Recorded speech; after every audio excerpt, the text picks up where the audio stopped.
चलिए सीधे इस दिलचस्प विश्लेषण में चलते हैं, जहां हम उस ब्लूप्रिंट को डिकोड करेंगे जो दुनिया के सबसे बड़े लोकतंत्र को चलाता है, यानी भारतीय संविधान की 12 अनुसूचियां और उनका पूरा विवरण।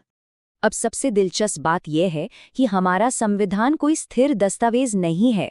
ये एक जीवंत दस्तावेज है जो अपनी मूल 8 अनुसूचियों से विकसित होकर आज 12 अनुसूचियों के एक बेहद मजबूत ढांचे में बदल चुका है। इस पूरी रूपरेखा को आसानी से समझने के लिए हमने इसे 4 स्पष्ट भागों में बांटा है: राज्य, वेतन और शपथ, फिर प्रशासन और शक्ति विभाजन, उसके बाद आधिकारिक भाषाओं का विकास और अंत में संशोधनों के जरिए आए नए नियम।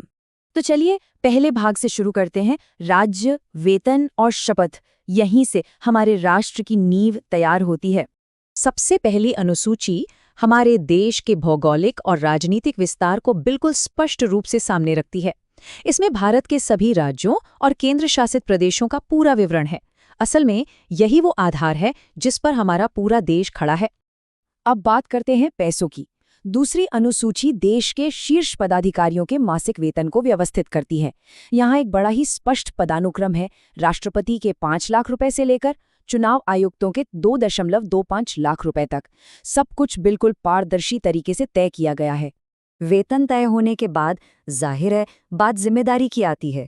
तीसरी अनुसूची इन नेताओं और अधिकारियों को उनके पद की शपथ से बांधती है, चाहे वो संघ के मंत्री हों या फिर सर्वोच्च न्यायालय के न्यायाधीश।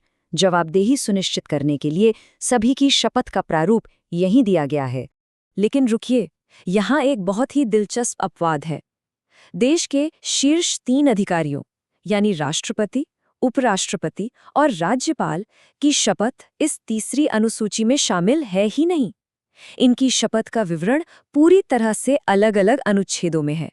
ये एक ऐसा तथ्य है जो अक्सर लोगों से छूट जाता है। पहले भाग को समेटते हुए आती है चौथी अनुसूची, जो ये तय करती है कि राज्यसभा में हर राज्य और खास तौर पर दिल्ली और पुडुचेरी जैसे केंद्र शासित प्रदेशों को कितनी सीटें मिलेंगी। इसी के जरिए उच्च सदन में हर क्षेत्र की आवाज सुनिश्चित की जाती है। अब आगे बढ़ते हैं हमारे दूसरे भाग की तरफ, प्रशासन और शक्तियों का विभाजन, जो शासन के एक बेहद जटिल संतुलन को संभालता है। 5वीं अनुसूची पूरी तरह से एक सुरक्षा कवच की तरह काम करती है। ये अनुसूची देश भर में अनुसूचित जाति और अनुसूचित जनजाति के कल्याण और उनके क्षेत्रों के विशेष प्रशासन को समर्पित है। वहीं 6ठी अनुसूची थोड़ी और विशिष्ट हो जाती है। ये खास तौर पर केवल 4 उत्तर पूर्वी राज्यों के जनजातीय क्षेत्रों के प्रशासन के लिए नियम बनाती है, और वो राज्य हैं असम, त्रिपुरा, मेघालय और मिजोरम। इसके बाद आती है बहुत ही महत्वपूर्ण 7वीं अनुसूची, जो कानून बनाने की शक्तियों का बंटवारा करती है। यहाँ संघ सूची के विषय 97 से बढ़कर 100 हो गए, राज्य सूची 66 से घटकर 61 पर आ गई और समवर्ती सूची 47 से बढ़कर 52 हो गई। अगर आप इस डेटा को गौर से देखें तो ये समय के साथ केंद्र के अधिक शक्तिशाली होने का एक बहुत ही स्पष्ट संकेत है। इसमें सबसे पेचीदा बात समझना बहुत जरूरी है। समवर्ती सूची में केंद्र और राज्य दोनों कानून बना तो सकते हैं, लेकिन अगर दोनों में कभी टकराव हो जाए तो जीत हमेशा केंद्र के कानून की ही होती है। और वो नए विषय जो इनमें से किसी भी सूची में नहीं है, वो सीधे अवशिष्ट सूची में चले जाते हैं, जिन पर कानून बनाने का इकलौता अधिकार सिर्फ और सिर्फ केंद्र सरकार का है। ये सूचियां समय के साथ कैसे बदलती हैं, इसका एक क्लासिक उदाहरण है 1976 का 42nd संशोधन। इसी के जरिए शिक्षा और वन जैसे 5 बेहद जरूरी विषयों को राज्य सूची से निकालकर समवर्ती सूची में डाल दिया गया था, ताकि केंद्र भी इन पर पूरे देश के लिए समान कानून बना सके। चलिए अब तीसरे भाग की ओर रुख करते हैं, आधिकारिक भाषाओं का विकास, जो असल में हमारे संविधान का सांस्कृतिक ताना बाना है। 8वीं अनुसूची भारत की बेमिसाल भाषाई विविधता को बहुत ही खूबसूरती से समेटती है। ये देखना वाकई अद्भुत है कि कैसे शुरुआत में जहां केवल 14 भाषाओं को मान्यता मिली थी, वहीं आज ये सूची विस्तार लेकर 22 आधिकारिक भाषाओं तक पहुंच गई है। जाहिर है यह विस्तार रातों रात नहीं हुआ। 1967 में सिंधी भाषा को जोड़ा गया, फिर 1992 में नेपाली, मणिपुरी और कोंकणी को मान्यता मिली और अंततः 2003 में बोडो, डोगरी, मैथिली और संथाली को शामिल करके इस भाषाई गुलदस्ते को और भी समृद्ध कर दिया गया।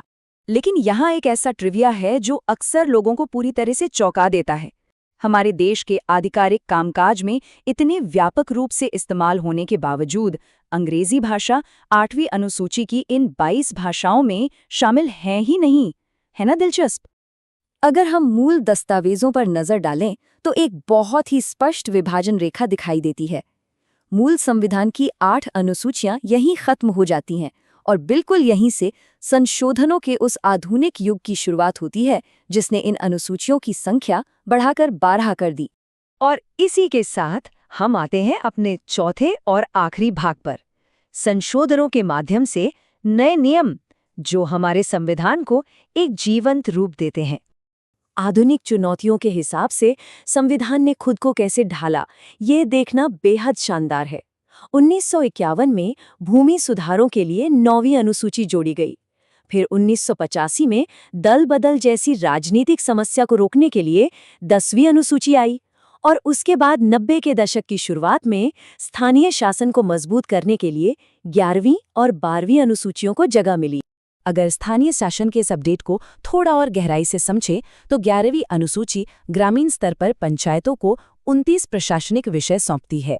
वहीं दूसरी तरफ 12वीं अनुसूची शहरी स्तर पर नगर पालिकाओं को 18 विषय देती है, जैसे नगरीय योजना और विकास। वेतन और शपथ से लेकर ग्रामीण विकास तक की इस पूरी यात्रा को समझने के बाद एक बहुत ही गहरा सवाल जहन में आता है। आधुनिक भारत की तेजी से बदलती जरूरतों को देखते हुए भविष्य में ऐसा कौन सा बड़ा राष्ट्रीय बदलाव हो सकता है जो शायद हमें 13वीं अनुसूची बनाने पर मजबूर कर दे? जरा इस पर विचार कीजिएगा। इस खास विश्लेषण में साथ बने रहने के लिए बहुत बहुत धन्यवाद।